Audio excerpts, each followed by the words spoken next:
Today we're going to return to the location where our Tapo camera has been tested, just to see how it's holding up.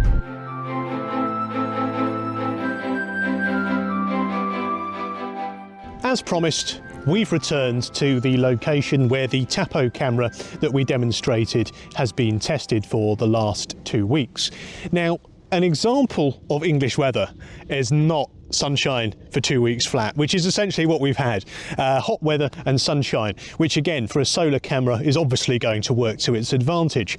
What I can say though is that it's a good test because the heat from the sun on that camera directly, and it has been in direct sunlight throughout the day, has demonstrated to us that that camera can still function and operate properly under those conditions. And it's probably got up to around, because it's on the face of the barn in the sun, it's probably got up to around 40 degrees at that point over the last 2 weeks.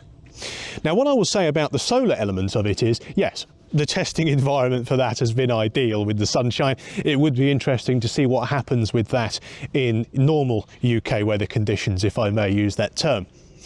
Now, okay, 100% charged most of the time, 95% charge at night, because obviously it is kicking in with the IR, which is draining the power slightly. Now, of course, this is only on motion detection. Because it's a solar camera, you do want it on motion only, because of course, otherwise it will drain significantly and probably cease to operate very quickly.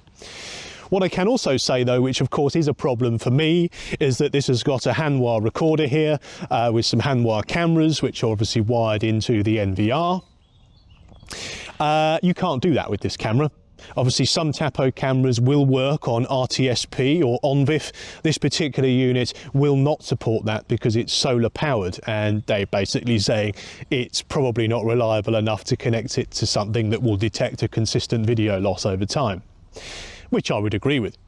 So this camera is only good for local recording, cloud recording, and yes, as imagined really, for the domestic market it is superb. But it's also good for remote locations where you may have an outage of your existing cameras, where you need to put something up rather quickly while you're waiting for a spare part.